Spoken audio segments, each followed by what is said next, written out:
Saludos, les habla la periodista Omaya Sosa Pascual, editora de la revista de salud mental y bienestar EsMental. Nos encuentran en esmental.com y en las redes sociales.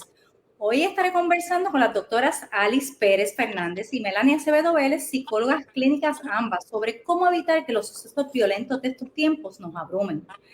Como todas y todos sabemos, es casi inevitable ver noticias y contenido súper violento, tanto de lo que está pasando en Puerto Rico como de las cosas que están pasando en el exterior y con relación a Puerto Rico, particularmente en las últimas semanas, pero ciertamente hay cosas que llevan meses.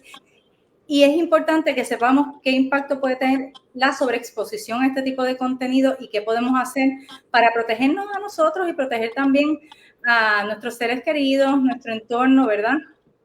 Y no terminar siendo nosotros también parte de la estadística violenta, como hemos visto. Está todo el mundo un poco más susceptible, agitado, la paciencia cada vez menos para todas y todos. Me dicen por aquí en producción que escuchan un eco. No sé si pueden, doctoras, pónganse en mute hasta que les toque el turno y así eliminamos el eco. Creo que era la doctora Pérez Fernández. Pues nada, sin más, veo que hay muchos y muchos conectados. Compartan este Facebook Live para que sus familiares y amistades se beneficien y van a poder comentar y preguntar directamente a nuestros recursos en las páginas de Facebook, en la sección de comentarios, tanto en la de FHC Salud Mental como en la de EsMental. Así que sin más, comencemos oficialmente esta transmisión. Saludos, les habla la periodista Omaya Sosa Pascual, editora de la revista de salud mental y bienestar EsMental.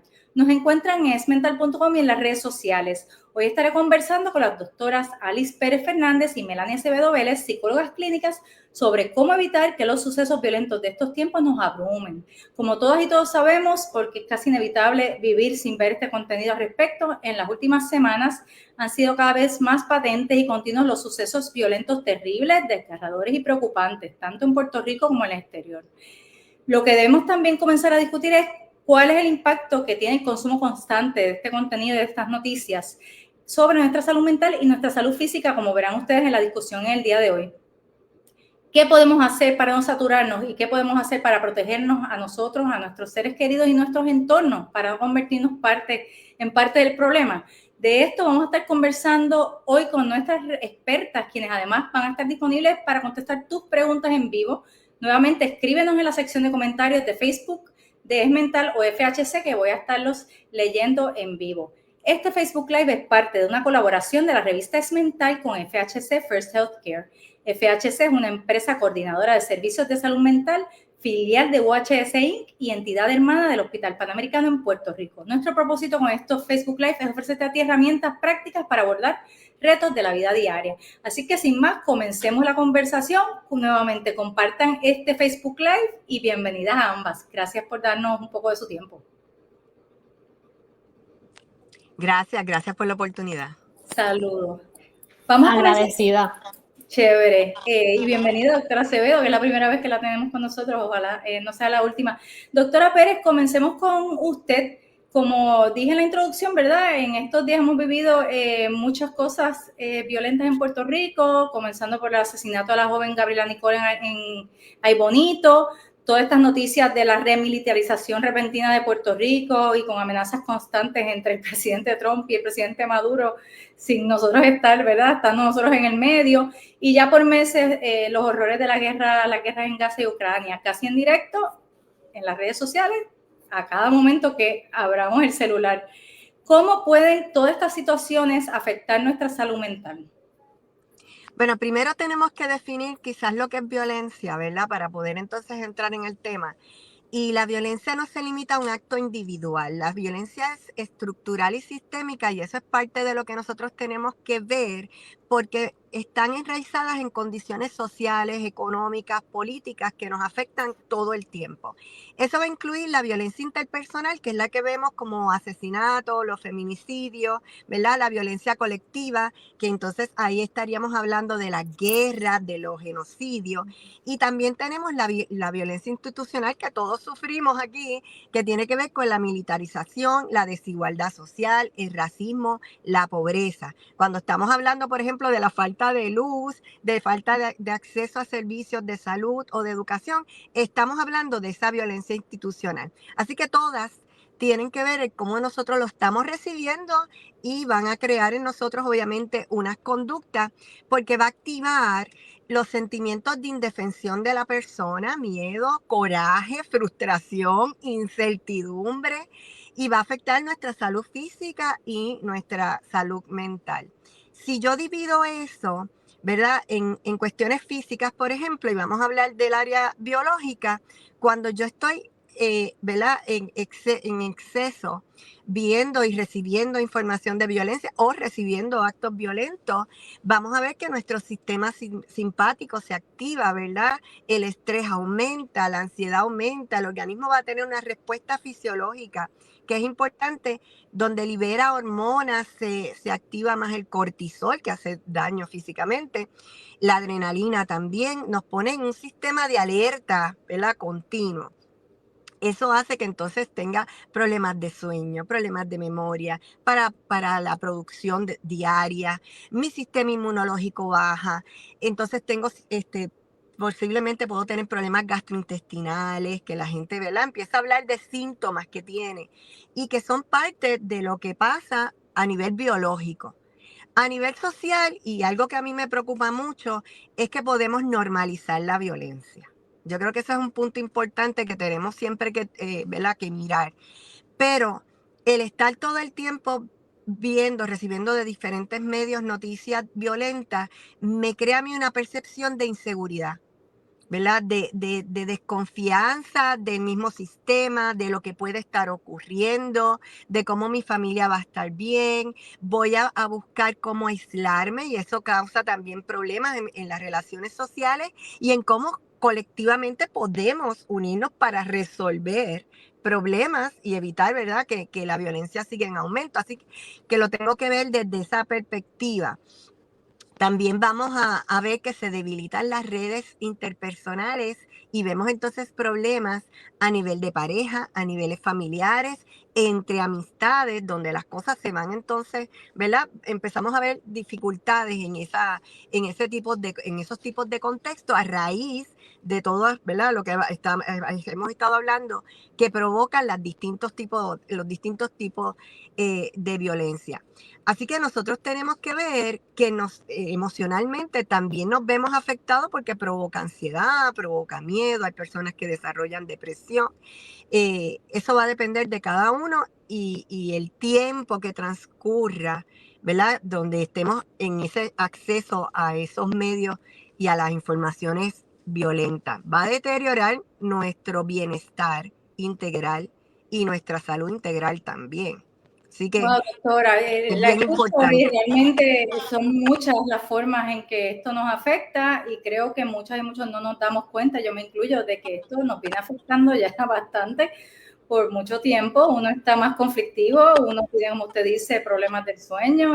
Yo soy periodista, así que yo no me puedo desentender de las noticias, ¿verdad? Tengo que estar al tanto, pero yo misma llegó el punto que tuve que tomar medidas porque me estaba afectando el sueño y dije, después de cierta hora, pues no me voy a poder exponer más a estas noticias que son importantes, que las quiero ver, que las quiero procesar, quiero ser parte de las soluciones, pero uno tiene que poder estar fuerte, hasta físicamente, ¿verdad? Uno se empieza a sentir mal y bueno, nada. Creo que Nosotros como profesionales de la salud también, y de hecho, parte de esa evaluación integral que le tenemos que hacer a los pacientes es cuántos de los síntomas que presentan es resultado del contexto violento en el que vivimos.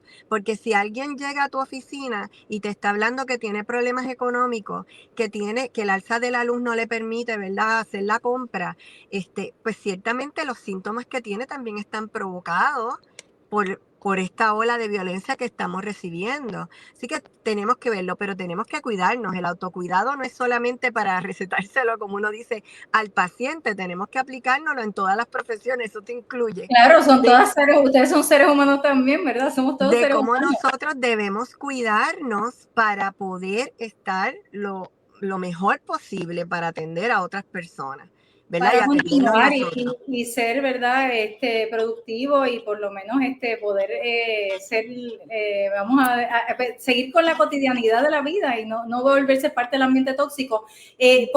Voy a pasar en breve con la doctora Acevedo con posibles herramientas y soluciones, ¿verdad? De cómo podemos protegernos, pero antes de pasar con ella, quería hacer una última pregunta en cuanto a cómo esto impacta en particular las distintas demografías, ¿verdad?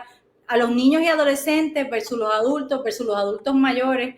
¿Hay una diferencia en cómo esta sobreexposición puede afectarles? Seguro que sí. La violencia nos afecta en las distintas etapas del desarrollo. Cuando estamos hablando de niños y adolescentes, no podemos dejar de un lado que todavía ellos están creciendo, por lo tanto, carecen de algunas destrezas, habilidades y conocimientos que lo ayudarían a enfrentar lo que son las violencias y el cómo las manejan. Así que ese punto tenemos todos que estar muy pendientes. ¿Qué podemos ver? Podemos ver en el caso de los niños regresión en el comportamiento, ¿verdad? Conductas que ya se supone hayan superado y entonces regresan a ellas, miedo a salir, a socializar, dificultades académicas, síntomas de ansiedad o de depresión. Esa sobreexposición también puede llevarlos a ellos a entender que el ser violento es normal y que esa debe ser la respuesta conductual que deben hacer. Por eso también tenemos problemas en aumento de acoso escolar, que lo hemos visto en los últimos días, ¿verdad? Marcado. Tiene que ver con esa normalización de la violencia y de verlo como recurso para resolver los problemas de manera violenta. Así que ojo con eso. Y también de sensibilización hacia la violencia. En el caso de los adultos, pues ya nosotros se supone que tengamos desarrollado ciertas destrezas para poder afrontar situaciones peligrosas o violentas, pero igual la sobreexposición nos genera ansiedad, nos genera depresión, nos puede generar estrés postraumático secundario, aumento a la inseguridad, a la incertidumbre, a cómo resolver problemas y cómo yo mantener segura a mi familia, ese pensamiento recurrente de cómo podemos estar seguros ante las situaciones que nos están ocurriendo. Y nos puede afectar la concentración, ¿verdad? La memoria, la producción, podemos, hasta el trabajo que estamos realizando. Entre el sueño que hablamos ahorita, ¿verdad? Que se altera. Les recuerdo a todos y a todos que estamos conversando con las doctoras Alice Pérez Fernández y Melanie Acevedo Vélez, psicólogas clínicas, sobre cómo evitar que los sucesos violentos de estos tiempos nos abrumen y nos roben la salud mental, lo que nos queda de salud mental y la salud física. Esta iniciativa es traída a ustedes por FHC, First Healthcare, el Hospital Panamericano y la revista de bienestar Es Mental. Nos encuentran en esmental.com y en las redes sociales. Búsquenos hoy que tenemos un reportaje completo sobre este tema con entrevistas con ambos recursos. Doctora Acevedo, antes de pasar a soluciones, brevemente quisiera que me hablara de cómo este contenido violento puede afectar a las personas que ya tienen un diagnóstico, como por ejemplo, personas que ya sufrían de estrés postraumático, ansiedad, depresión.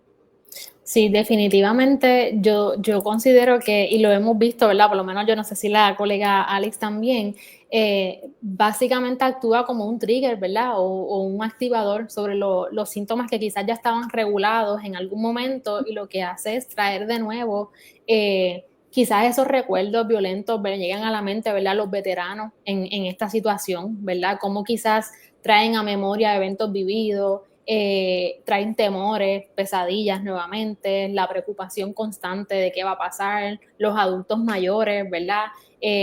Pensar si están preparados para un tiempo de escasez. Así que en definitiva nos afecta a todos, pero comenzamos a ver ese alza en los síntomas de ansiedad, posiblemente de depresión, insomnio, preocupación constante, estar hipervigilante, y de verdad es algo que yo digo, como todos como sociedad lo hemos vivido, pero en efecto ha sido tiempos difíciles donde ha reavivado estos síntomas más aún todavía.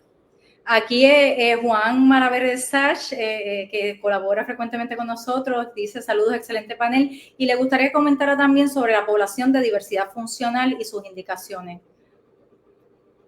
Sí, yo creo que también ahorita la compañera mencionó, ¿verdad?, sobre sobre los niños, cómo entendían o no entendían ciertas situaciones de manera concreta, ¿verdad? O el peligro. Y yo creo que es una población que no se nos puede quedar en el olvido en cuanto a sentarnos y explicar, ¿verdad? Informar qué es lo que está pasando, ¿verdad? Al igual que nosotros, también brindarle herramientas sobre cómo manejar ese temor, esos nervios, ese sistema nervioso, ¿verdad? Cómo se puede activar entre lo que estoy viendo, pero posiblemente no necesariamente entiendo a plenitud, ¿verdad? Definitivamente enfatizar en herramientas de cómo podemos manejar, ¿verdad? Esta situación donde no tenemos mucho el control, pero hacemos lo mejor que podemos.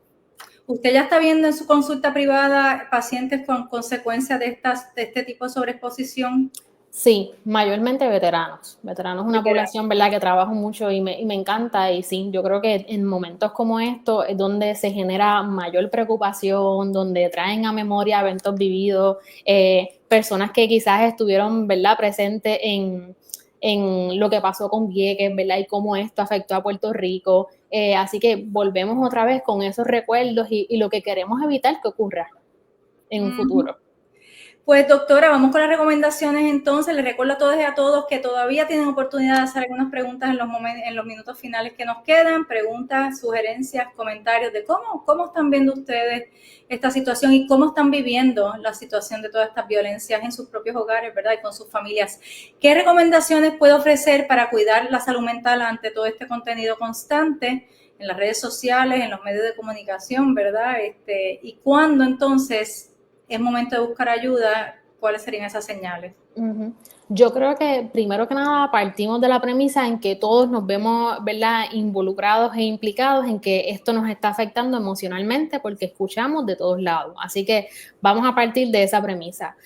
Pero es importante hacer ese check-in, ¿verdad?, con uno mismo y decir cómo esto me está afectando, cuánto yo me estoy exponiendo a este ruido, ¿verdad?, ya sea por los medios, ya sea por conversaciones, en el trabajo, en cualquier escenario, y evaluar personalmente que yo necesito también, ¿sabes? Necesito quizás desconectarme por un momento, necesito determinar una hora específica en el día para yo informarme y que esto no se quede, ¿verdad?, constantemente, de que sea a cada rato verificar.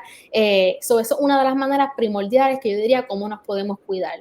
Hacer ese check-in de cómo yo me estoy sintiendo, evaluar qué estoy necesitando y poder ofrecerme. Si es pausa, si es desconexión y partir de eso. Otra de las, disculpe que hablé de las conversaciones, que fue algo en lo que no pensé inicialmente, pero ciertamente se da, o sea, todas y todos conocemos a alguien que le encanta estar hablando de esto todo el tiempo y uno está como que, o sea, uno no sabe cómo atender la situación y si sabes que no quiero hablar más de esto. Sí, y que tan difícil se nos hace, yo creo que también como puertorriqueños, ¿verdad?, establecer ese límite de decir ya hasta aquí, ¿sabes? No es algo que quiero participar en esta conversación por la pena, por el ay bendito, porque cómo me voy a ver, pero sí, es importante reconocer cuándo esos límites son necesarios y decir ya hoy no puedo escuchar quizás más sobre este tema. ¿Qué otras recomendaciones puede dar? Y entonces, ¿cuándo es momento de decir quizás debo buscar ayuda? ¿Cuáles son esas señales? Sí, otra de las recomendaciones, ¿verdad?, que quizás yo también puedo dar y pensando en el trauma colectivo que como puertorriqueños hemos vivido, cómo quizás nos ha ayudado en momentos previos unirnos a organizaciones, a trabajo voluntariado, verificar de qué manera quizás yo puedo estar necesitando un apoyo y poder conectar, ¿verdad?, ese sentido de pertenencia también con otras personas que quizás también se estén sintiendo como yo y estamos buscando causas en cómo poder proveer, ayudar, ¿verdad? Así que buscar estos grupos de apoyo, estas organizaciones donde de repente quizás no solucionamos todo el problema, ¿verdad? Pero nos vemos siendo proactivos en cómo manejar lo que sentimos porque vemos que otras personas también lo están sintiendo y estamos juntos en esto, ¿ves? Eso es una de las maneras que yo creo que también, ¿verdad?, puede ayudar.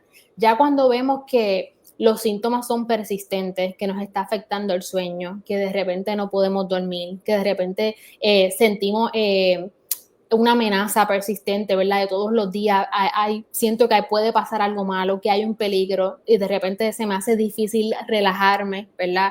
Esa ansiedad no para, me afecta el comer, me afecta la concentración en la universidad, en mi trabajo. Yo creo que es momento, ¿verdad?, de evaluar y decir, quizás yo estoy necesitando ayuda y necesito asistencia en este proceso de cómo manejarme a mí mismo, de cómo manejar las emociones y poder atravesar esta situación de la mejor manera posible, entendiendo y validando que todos estamos en este bote y que no eres tú solamente, ¿verdad?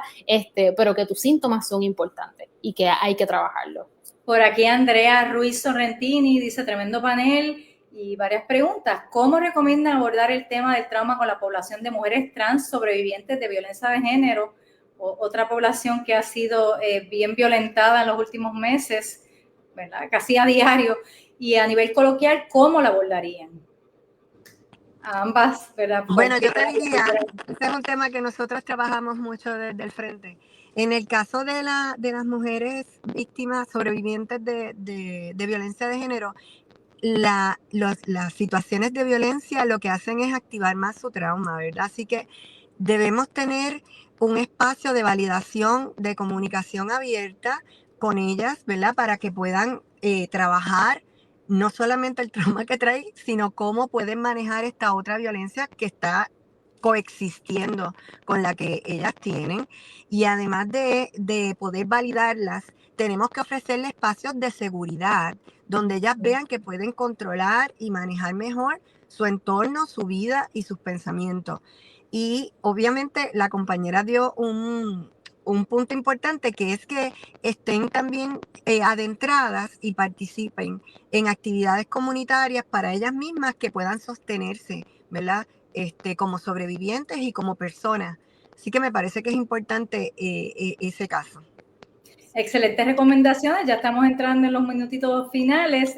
Me gustaría que cada una me dé algunas recomendaciones o pensamientos finales sobre este tema y cómo seguir hacia adelante de forma constructiva. Y como me encanta lo que dice la doctora Acevedo también, ¿verdad? Si sentimos que estamos aportando un poco a la solución, aunque sea un granito de arena, pues este sentimiento de desesperanza que creo que muchos sentimos, pues quizás nos ayuda a ver las cosas de otra manera. Doctora Acevedo. Sí, yo creo que algo que me gustó mucho que mencionó Alice, la palabra es sostenernos, ¿verdad? Cómo en este proceso donde validamos que estamos todos en el mismo barco, ¿verdad? Aunque en diferentes aguas muchas veces nos podemos sostener. Brindándonos herramientas, qué te funciona a ti, qué me funciona a mí, grupos de apoyo, terapias de grupo y compartir esas herramientas, además de la información, también es bien importante porque nos mantenemos en comunicación, pero sobre todo con ese contacto también emocional de que no estoy sola en esto. Igual que como me ha afectado a mí, posiblemente te afectó a ti. Y lo que te funciona a ti puede que me funcione a mí, puede que no, pero nos compartimos herramientas, nos escuchamos, nos validamos. Y el simple hecho de validar que en efecto como sociedad estamos padeciendo de las mismas cosas, ¿verdad? De esa violencia que ella mencionaba institucional, de la violencia quizás sociopolítica, la situación, es mucho. Quizás no soluciona, pero es mucho en cuanto al aspecto emocional, ¿verdad? De sostenernos en estos procesos difíciles. Alice, pensamientos finales, recomendaciones finales. Pues mira, sabes que siempre te voy a hablar de los niños y con los niños trabajamos casi parecido a lo que yo te dije que tenemos que hacer con las mujeres víctimas de violencia de género. Hay que ayudarlos a filtrar la información, hay que supervisar las redes sociales, hay que tener diálogos abiertos, sobre todo los adolescentes, y desarrollar pensamiento crítico con ellos con respecto a las situaciones que están ocurriendo. Ahora, para finalizar, lo que tengo que decir es que la violencia tiene muchas variables y que para poder erradicarla nos necesitamos todos. O sea, esto es un trabajo de equipo social. Esto no es una sola variable, no podemos hablar que ocurre solamente por una cosa. Estamos con muchas situaciones, muchas variables que sostienen, ¿verdad? Que promueven que la violencia se dé y tenemos que trabajarlas todas. La educación es importante, el que busquemos nuestra seguridad y nuestra salud y cooperemos a nivel social y comunitario para que estemos seguros, es parte del trabajo que todos y todas tenemos que hacer. Y yo siempre lo digo cuando estamos hablando de estos temas, hay que activarse. El país y la sociedad nos pertenece a nosotros. Si dejamos esto en manos de los líderes políticos, pues ya sabemos dónde vamos a terminar. Así que realmente aquí Lourdes Sosa Fonseca nos comenta pues, que la situación económica es uno de los problemas más grandes y los estreses que no le permiten tener energía para trabajar. Y tú lo comentabas al principio, Alice, o sea, realmente son muchas situaciones y una va montándose encima de la otra. Así es que nosotros tenemos que coger aire, utilizar todas estas herramientas que nos han dado ambas doctoras en el día de hoy y protegernos y tratar de construir entonces nosotros unos lugares seguros y una sociedad donde nosotros, ¿verdad?, tomemos el control, los ciudadanos, de lo que está pasando. Gracias a ambas, la doctora Alice Pérez Fernández y Melanie Acevedo Vélez, psicólogas clínicas, por estar con nosotras y con nosotros, especialmente a ti, gracias por tu sintonía. Recuerda seguir a ESMental y a FHC Salud Mental en las redes sociales para que te enteres de nuestro próximo Facebook Live y déjanos saber abajo qué temas te gustaría escuchar. También vete allá a Apple Podcast o a Spotify y escucha nuestro podcast Cerebrando. Agradecemos a FHC por su apoyo y a los pacientes, familiares y profesionales que colaboran con nosotras. Sin más, las y los dejamos con buenos deseos. Hasta la próxima.